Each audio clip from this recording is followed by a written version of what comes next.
Call me Ray. Ping Freeze. Hank Olson's the name. Walking's my game. We did the very first long walk years ago. Hurt. Warning. Okay, just keep walking. Walk?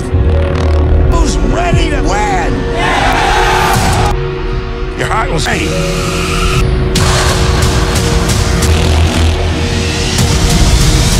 এই সিনেমাটি আপনাকে শেখাবে পরিস্থিতি যত খারাপই হোক, অভাব আপনাকে কতটা রিস্ক নিতে বাধ্য করে, আর জানতে পারবে সেনাশাসন একটা দেশের মানুষের ভাগ্য উন্নয়নের জন্য কি অভিশাপ চাপিয়ে দিতে পারে। তো চলো বিস্তারিত মুভিতে দেখে নাও। আমি নিশ্চিত এই মুভি আপনার জড় ধ্যান ধারণাকে পাল্টে দেবে। আজকের মুভি এমএসবি ফুল প্রেজেন্টস। সিনেমার শুরুতেই আমরা রেমন্ড নামের এক লোকের কাছ থেকে একটি ঘোষণা শুনতে পাই। ঘোষণা অনুযায়ী দেখা যায় যে দ্য লং ওয়াক নামক একটি প্রতিযোগিতায় অংশগ্রহণের জন্য সে সবাইকে জানাচ্ছে। আরও জানা যায় এই প্রতিযোগিতা সারা দেশের মানুষ সরাসরি টিভিতে সম্প্রচার হতে দেখবে এবং যদি কেউ জিততে পারে তাহলে তাকে অকল্পনীয় সম্পদ সহ তার একটি ইচ্ছা পূরণ করা হবে। পরে দেখা যায় রেমন্ডের মা তার ছেলেকে এই প্রতিযোগিতায় অংশ নিতে বাধা দিতে এগিয়ে যায়, কারণ এই প্রতিযোগিতায় যারা ব্যর্থ হয় তাদের মৃত্যু নিশ্চিত।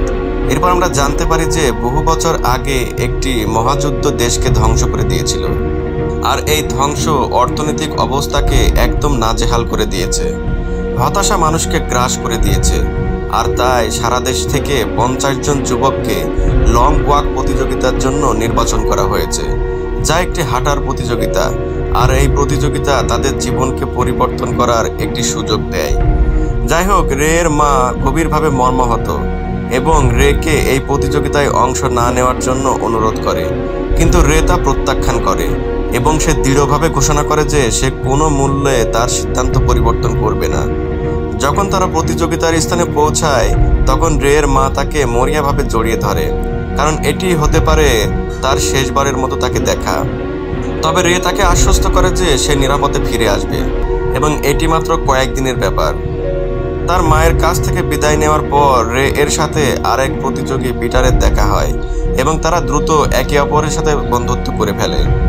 এই জুটি 50 জন যুবকের দলে যোগ দেয় এবং আরও বেশ কয়েকজন খেলোয়াড়ের সাথে দেখা করে, যার মধ্যে রয়েছে হ্যাঙ্ক, বেকার, স্টেভিন্স এবং সবচেয়ে ছোট প্রতিযোগী কার্লি।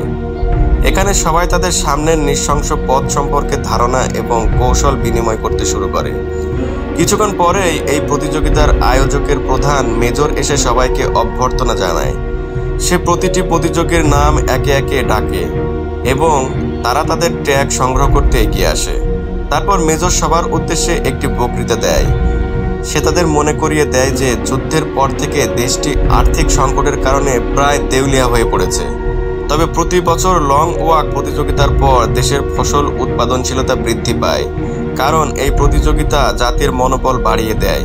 তারা বিশ্বাস করতে শুরু করে যে তারা যদি এত কঠিন প্রতিযোগিতায় টিকে থাকতে পারে তাহলে চাষাবাদ তাদের জন্য খুবই সহজ। মেজর ঘোষণা করে যে তাদের আসল সমস্যা হলো অলসতার মহামারী, তাই এই পদযাত্রা নাগরিকদের শৃঙ্খলা এবং কঠোর পরিশ্রম অনুশীলনের জন্য অনুপ্রেরণা হিসেবে কাজ করবে। এরপর মেজর এই প্রতিযোগিতার নিয়মগুলি সম্পর্কে সবাইকে বলে দেয়। মেজর বলে যে প্রতিযোগীদের অবশ্যই প্রতি ঘন্টায় 3 মাইল গতি বজায় রাখতে হবে, আর যদি কেউ এর চেয়ে কম গতিতে হাঁটে তাহলে সে একটি সতর্কতা সংকেত পাবে। যদি তারা 10 সেকেন্ডের মধ্যে গতি বাড়াতে ব্যর্থ হয় তবে তাদের আবার সতর্ক করা হবে। যদি তারা 3 বার সতর্ক সংকেত পাবার পরও গতি না বাড়ায় তবে তাদেরকে প্রতিযোগিতা থেকে বাদ দেওয়া হবে, কারণ প্রতিযোগিতার উদ্দেশ্য হলো দীর্ঘতম সময় টিকে থাকা। আর এই প্রতিযোগিতায় শুধুমাত্র একজনই বিজয়ী হবে, আর এই প্রতিযোগিতায় কোনো নির্দিষ্ট সীমাও থাকবে না। শীঘ্রই মেজর তার বন্দুকটি দিয়ে ফাঁকা গুলি করে প্রতিযোগিতা শুরু করে, যার পরে প্রতিযোগীরা হাঁটতে শুরু করে। তাদের পেছনে বেশ কয়েকটি ট্রাকে সৈন্য আসে। রে মন্তব্য করে যে তাদের চারপাশে কোনো দর্শক তাদের দেখছে না কেন। তখন বারকোভিচ নামে একজন লোক বলে যে মেজর চূড়ান্ত পর্যায়ে স্থানীয়দের ছাড়া কোনো দর্শকদের এই প্রতিযোগিতা দেখার অনুমতি দেয় না। তাদের চারপাশে বেশ কয়েকটি ক্যামেরাও রয়েছে, যা তাদের প্রতিটি পদক্ষেপ টিভিতে সম্প্রচার করছে। 7 মাইল পৌঁছানোর পর প্রতিযোগীরা এই প্রতিযোগিতার গ্র্যান্ড প্রাইজ নিয়ে আলোচনা শুরু করে। বেকার স্বীকার করে যে তার অংশগ্রহণের কারণ কেবল টাকা, কিন্তু রে বলে যে সে টাকার ব্যাপারে খুব বেশি পরোয়া করে না, তার এর চেয়ে গুরুত্বপূর্ণ বিষয় রয়েছে। কিছুক্ষণ পরে হার্নেস নামে একজন লোক একটি নোটবুক নিয়ে তাদের কাছে আসে এবং তাদের প্রত্যেকের নাম এবং নম্বর লিখে রাখে। সে প্রকাশ করে যে সে লং ওয়াকের অভিজ্ঞতা সম্পর্কে একটি বই লেখার জন্য সবকিছু নথিভুক্ত করছে, যা তাকে ধনী করে তুলবে। পিটার উত্তর দেয় যে যদি সে সত্যিই এই প্রতিযোগিতায় জিতে যায় তাহলে ভাগ্য পরিবর্তনের জন্য তার আর কোনো কিছুরই প্রয়োজন হবে না। কিছুক্ষণ পরে কার্লি হঠাৎ করে যন্ত্রণাদায়ক খিঁচুনি অনুভব করতে শুরু করে এবং টিকে থাকা লড়াই করতে শুরু করে। রে তাকে স্থির রাখার জন্য তার হাত ধরে এবং পিটারও তাকে এগিয়ে যেতে উৎসাহিত করে, কিন্তু তা সত্ত্বেও সে আর এগিয়ে যেতে পারে না এবং 3টি সতর্কবাণী পাওয়ার পরে ভয়াবহ দৃশ্যের ফলে রে আতঙ্কে ধীরে ধীরে হাঁটতে থাকে এবং সেও একটি সতর্কীকরণ পায়। তাই পিটার দ্রুত তাকে এগিয়ে নিয়ে যায়। তারপর মেজর নিহত কমরেডের কথা ঘোষণা করে এবং অন্যদের এগিয়ে যাওয়ার নির্দেশ দেয়, কারণ পথে আরও অনেক হতাহতের ঘটনা ঘটবে। শীঘ্রই তারা 17 মাইলে পৌঁছায়, যেখানে রে স্বীকার করে যে সে কিছুক্ষণের জন্য ক্লান্ত আর সে নিশ্চিত নয় যে সে কতক্ষণ নিজেকে ধরে রাখতে পারবে। কিন্তু পিটার তাকে শেষ পর্যন্ত পৌঁছানোর বিষয়ে চিন্তা না করতে এবং পরের মুহূর্তে টিকে থাকার উপর মনোযোগ দিতে বলে। ঠিক তখনই অন্য একজন প্রতিযোগী রেকে বলে রে এর একজন গোপন ভক্ত আছে এবং রে 14 বছর বয়সী একটি মেয়েকে প্রপোজ করার পরে সে জানতে পারে যে সে তাকে ভালোবাসে। এদিকে রে, পিটার, হ্যাঙ্ক এবং বেকার একে অপরের সাথে ঘনিষ্ঠ হতে শুরু করে এবং একে অপরের মধ্যে মারাত্মক বন্ধুত্ব হয়। তারা নিজেদের 3 মস্কেটিয়ার বলে, যদিও তারা 4 জন, যে বিষয়ে বারবোভিচ বোকামি বলে। শীঘ্রই ক্লান্তি এবং তীব্র তাপের কারণে 1 নম্বর প্রতিযোগীকে নিঃশেষ করে ফেলে, যার হঠাৎ খিঁচুনি শুরু হয়। অন্যরা তার জন্য চিন্তিত। তখন বারকোভিচ ছেলেটিকে নিষ্ঠুরভাবে উপহাস করে। কিছুক্ষণের মধ্যে সে 3টি সতর্কতা পায় এবং বেচারা ছেলেটি তখনও নড়াচড়া করে না, যার ফলে একজন সৈনিক তাকে গুলি করে হত্যা করে। বারকোভিচ উত্তেজিতভাবে অন্যদের খুশি হতে বলে, কারণ তাদের জয়ের সম্ভাবনা বেড়ে গেছে। কিন্তু পিটার এবং রে হতাশ হয়ে পড়ে। 25 মাইল পৌঁছানোর পর বারকোভিচ র্যাঙ্ক নামের একটি ছেলের কাছে যায় এবং তার নাম নিয়ে উপহাস করতে শুরু করে। যখন তা যথেষ্ট হয় না তখন সে আরও এগিয়ে যায় এবং র্যাঙ্কের মা সম্পর্কে খারাপ মন্তব্য করে। রাগান্বিত ছেলেটি তৎক্ষণাৎ বারকোভিচকে আঘাত করার চেষ্টা করে, কিন্তু র্যাঙ্ককে এড়িয়ে যায়। এর ফলে র্যাঙ্ক মাটিতে পড়ে যায়। তাই অন্যজন তাকে উঠে দাঁড়াতে বলে, কিন্তু বেচারা ছেলেটির 3টির সতর্কতা শেষ হয়ে যায় এবং সৈন্যরা তাকেও গুলি করে। রাগান্বিত হয়ে রে এবং পিটার বারকোভিচকে খুনি বলে, কিন্তু বেচারা নিজেকে রক্ষা করার চেষ্টা করে বলে যে এটি তার দোষ নয়, কারণ সে ছেলেটিকে স্পর্শও করেনি। কিছুক্ষণ পরে একজন প্রতিযোগীকে এত খারাপভাবে মলত্যাগ করতে হয় যে সে আর হাঁটতে পারে না। সৈন্যরা তাকে সতর্ক করে এবং অবশেষে তাকে গুলি করে, কারণ বেচারা লোকটি নিজেই মাটিতে বসে পড়ে। রাত নামলে পথচারীরা স্পষ্টতই ক্লান্ত হয়ে পড়ে এবং রে ঘুমিয়ে যাওয়ার সময় তার মাকে স্বপ্নে দেখে, কিন্তু পিটার দ্রুত তাকে হাঁটার দিকে মনোনিবেশ করতে বলে। এরপর রে তার মাকে কতটা মিস করছে তা প্রকাশ করতে শুরু করে এবং পিটার তাকে আশ্বস্ত করে যে সে শীঘ্রই তাকে আবার দেখতে পাবে। এরপর রে অনিচ্ছাকৃতভাবে ধীর হয়ে যায় আর সে দ্বিতীয় সতর্কবার্তাটি পায় এবং শীঘ্রই সে হোঁচট খায়। এরপর তৃতীয় সতর্কবার্তা পায়। দেখা যায় যে যখন কেউ 3টি সতর্কবার্তা পায় তখন তাদের স্কেলটি পরিষ্কার করার জন্য আরও 3 ঘন্টা হাঁটতে হয়। চিন্তিত পিটার তাকে সাহায্য করার চেষ্টা করে, কিন্তু রে হঠাৎ করে তাকে লাথি মারে এবং বলে যে সে কেবল যত্ন নেওয়ার ভান করছে। তখন গভীরভাবে পিটার তাকে হারাতে চায় যাতে সে মারা যায়। কিছুক্ষণ পরে প্রতিযোগীরা একটি পাহাড়ে উঠতে বাধ্য হয় এবং এই সময় তাদের অনেকেই ধীর হতে শুরু করে, আর এই কারণে তাদের মৃত্যুদণ্ড দেওয়া হয়। রে দৃঢ় সংকল্প নিয়ে এগিয়ে যায়, আর ঠিক যখন সে হার মানতে বাধ্য হয় পিটার তাকে সাহায্যের প্রস্তাব দেয়। এই বিষয়টা রেকে স্পর্শ করে এবং সে তার আগের কথার জন্য ক্ষমা চায়, আর সে বলে যে সে এটা বোঝাতে চায়নি। যাই হোক, পিটার তাকে আশ্বস্ত করে যে সবকিছু ঠিক আছে এবং তাকে শ্বাস নিতে সাহায্য করে। এরপর রে অন্যান্য মস্কেটিয়ারদের সম্পর্কে জিজ্ঞেস করে, যার ফলে পিটার তাকে আশ্বস্ত করে যে তারা বেঁচে গেছে এবং ঠিক আছে। এরপর দৃশ্যটি দ্বিতীয় দিনে দেখানো হয়, যেখানে 59 মাইল পথ অতিক্রম করা হয়। এই মুহূর্তে রে পিটারকে কথা বলতে বলে, কারণ সে ম্লান হতে শুরু করেছে। এরপর রে ঘোষণা করে যে তাকে জিততে হবে, কেবল বেঁচে থাকার জন্য নয়, বরং আরও বড় একটা কারণ আছে। উভয় ব্যক্তি বুঝতে পারে যে তাদের জয়ের সম্ভাবনা ক্ষীণ, তবু তারা হাঁটতে দৃঢ় প্রতিজ্ঞ। তারা আরও বুঝতে পারে যে আর মাত্র 18 জন বেঁচে আছে, কারণ গত রাতে অনেক ছেলে পাহাড়ে উঠতে গিয়ে মারা গেছে। প্রায় 67 মাইল দূরে দলটি লক্ষ্য করে যে হ্যাং অত্যন্ত দুর্বল হয়ে পড়েছে। পিটার তার সাথে কথা বলার চেষ্টা করে, কিন্তু হ্যাং তাকে অপমান করে এবং দুর্বলভাবে এগিয়ে যেতে থাকে।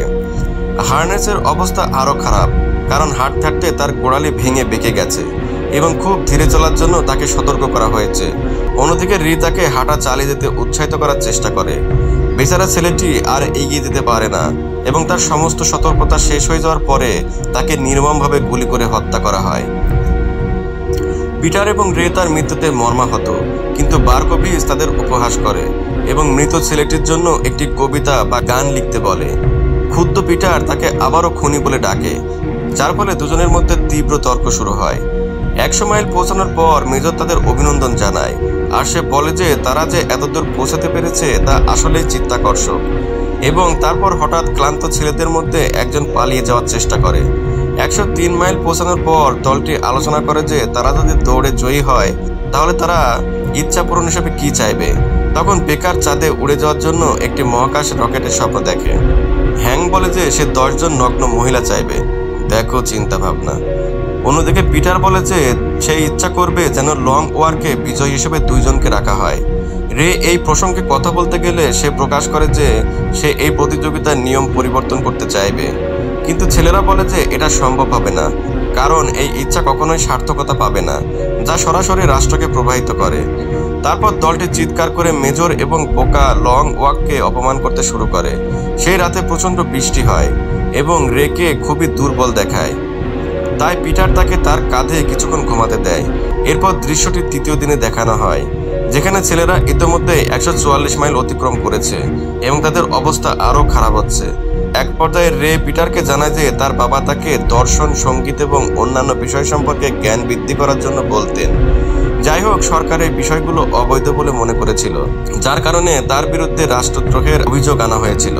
একদিন মেজর তাকে গ্রেপ্তার করে, আর মেজর তাকে দেশের প্রতি আনুগত্যের শপথ নিতে এবং নিষিদ্ধ ধারণা শেখানো বন্ধ করতে বলে, কিন্তু রে এর বাবা তা প্রত্যাখ্যান করে, যার ফলে তাকে নির্মমভাবে মৃত্যুদণ্ড দেওয়া হয়। অবশেষে রে প্রকাশ করে যে সে প্রতিযোগিতায় যোগদানের কারণ হলো মেজরকে হত্যা করা এবং তার বাবার মৃত্যুর প্রতিশোধ নেওয়া। সে বলে যে যদি সে জিততে পারে তাহলে সে তার একটি ইচ্ছা পূরণ হিসেবে একটি কার্বাইন বন্দুক চাইবে। এটি দিয়ে সে মেজরের জীবন শেষ করার পরিকল্পনা করে। মর্মাহত হয়ে পিটার ব্যাখ্যা করে যে একজন মেজরকে হত্যা করা এত সহজ নয় এবং রেকে তার মা সম্পর্কে ভাবতে অনুরোধ করে, এবং সে তাকে মনে করিয়ে দেয় যে প্রতিশোধ তার দুঃখ নিরাময়ের জন্য যথেষ্ট হবে না। 170 মাইল পৌঁছানোর পর একজন ক্লান্ত প্রতিযোগী সৈনিকের কাছ থেকে সাহায্যের জন্য ভিক্ষা করে, কিন্তু তারা তাকে দ্বিধা ছাড়াই তাকে ট্রাঙ্ক দিয়ে আঘাত করে। কিন্তু তখনই আরেকজন দিশেহারা ব্যক্তি উলঙ্গ হয়ে ভুল পথে হাঁটতে শুরু করে, যার ফলে তাকে গুলি করা হয়। রাতে তারা 201 মাইল পৌঁছায় এবং স্টেভেন্স রের কাছে যায় এবং তাকে জানায় যে হাং অত্যন্ত দুর্বল হয়ে পড়েছে।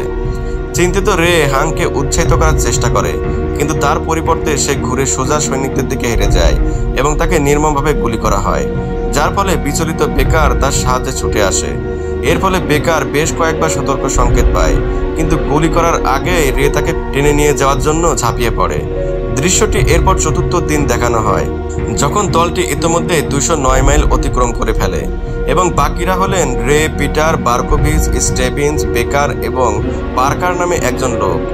হ্যাংকের মৃত্যুতে তারা সকলেই বিচলিত এবং পার্কার প্রকাশ করে যে তাদের মধ্যে একমাত্র সেই বিবাহিত ছিল। এই কথা জানার পর ছেলেরা প্রতিশ্রুতি দেয় যে যে জিতবে সে হ্যাংকের স্ত্রীকে কিছু টাকা পাঠাবে, কিন্তু কেউ বারকোভিচকে এ বিষয়ে জিজ্ঞাসা করে না, যার ফলে সে খুব বঞ্চিত বোধ করে। এইভাবে সে রেকে জানায় যে হ্যাংকের মৃত্যুতে সে দোষী বোধ করছে এবং তার কথা চিন্তা করা বন্ধ করতে পারছে না। বারকোভিচ ক্ষমা চায় এবং তাদের দলের অংশ হতে অনুরোধ করে, যার ফলে রে সম্মত হয়। কিন্তু তারপর বারকোভিচ তার মন হারাতে শুরু করে এবং খুব অনিয়মিত আচরণ করে এবং তারপর একটি আশ্চর্যজনক পদক্ষেপে এটি সবাইকে বিরক্ত করে, কিন্তু তারা হাঁটতে থামাতে পারে না এবং সৈন্যরা নির্মমভাবে বারকোভিচকে গুলি করে, যে এখনো বেঁচে আছে। সেই রাতে ক্লান্ত দলটি নিজেদের অনুপ্রাণিত করার জন্য এবং সময় কাটানোর জন্য গান গাইতে শুরু করে এরপর দৃশ্যটি পঞ্চম দিনের দিকে চলে যায়, যেখানে প্রতিযোগীরা ইতোমধ্যে 278 মাইল হেঁটেছে এবং দেখা যায় যে তারা এখন সেই শহরের পাশ দিয়ে যাচ্ছে যেখানে রে এর মা থাকে। পার্কার রেকে বলে যে সে ভাগ্যবান, কারণ অন্তত সে তার মাকে দেখতে পাবে। কিন্তু পিটার বলে যে এটি ভালো বিষয় নয়, এটি রে এর জন্য হাঁটা আরো কঠিন করে তুলবে। 286 মাইল হাঁটার পর তারা অবশেষে রে এর শহরে পৌঁছায়, যেখানে তার একটি বুটের তলা হারিয়ে যায়। তাই বেকার তাকে দুটো জুতাই খুলে ফেলতে বলে। সে সতর্ক করে দেয় যে ভারসাম্য হারানো তাকে আরো ক্লান্ত করে তুলবে। দুঃখের বিষয়, রে শীঘ্রই রাস্তায় তার মাকে দেখতে পায় এবং প্রথমে সে দূর থেকে তাকে অভ্যর্থনা জানায়, কিন্তু সে দ্রুত আলিঙ্গন করার জন্য দৌড়ে যায় এবং এর ফলে তাকে বারবার সতর্ক করা হয়। তাই তার আতঙ্কিত মা তাকে চলে যেতে বলে। পিটার দ্রুত তার বন্ধুকে ধরে ফেলে এবং তার জীবন বাঁচাতে তাকে চলতে বাধ্য করে। পরে পিটার রে এর কাছে স্বীকার করে যে তার বাবা মা যুদ্ধে মারা যাওয়ার পর থেকে সে সারা জীবন হেঁটেই চলেছে, আর যুদ্ধই তাকে এতিম করে দিয়েছিল। সে তার কাকার কাছে থাকতো, যিনি তাকে 10 বছর বয়স থেকে মারধর করত। তারপর পিটার তার মতো বাচ্চাদের সাথে দেখা করে এবং বেঁচে থাকার জন্য চুরি এবং লড়াই শুরু করে। কিন্তু একদিন সে এক লোকের সাথে ঝগড়ায় জড়িয়ে পড়ে, যে তাকে ছুরি দিয়ে আঘাত করে, যার ফলে তার একটি ক্ষত তৈরি হয়। পিটার বলে যে সে হসপিটালে জ্ঞান ফিরে পায়, কিন্তু এই ঘটনার জন্য সে নিজেকেই দোষারোপ করেছিল, আক্রমণকারীকে নয়। তারপর সে নিজের কাছে প্রতিশ্রুতি দেয় যে তারপর থেকে সে কেবল অন্ধকার মুহূর্তেও আলো দেখতে পাবে, আর যদি সে জিততে পারে তাহলে সে তার মতো এতিম শিশুদের সাহায্য করার জন্য এই অর্থ ব্যবহার করবে। যে কথাগুলো সত্যি রেকে স্পর্শ করে। প্রায় 306 মাইল দূরে স্টেভিন্স দলটিকে জানায় যে এখন থেকে কেউ একে অপরকে সাহায্য করবে না, যার সাথে সবাই একমত। বেকারের নাক দিয়ে রক্ত ছুটতে শুরু করে, কিন্তু নতুন নিয়মের কারণে কেউ তাকে সাহায্য করে না। হঠাৎ ক্লান্ত পার্কার একজন সৈনিকের রাইফেল ছিনিয়ে নিয়ে তাকে গুলি করে, কিন্তু অন্য সৈন্যরা তাকেও নির্মমভাবে গুলি করে।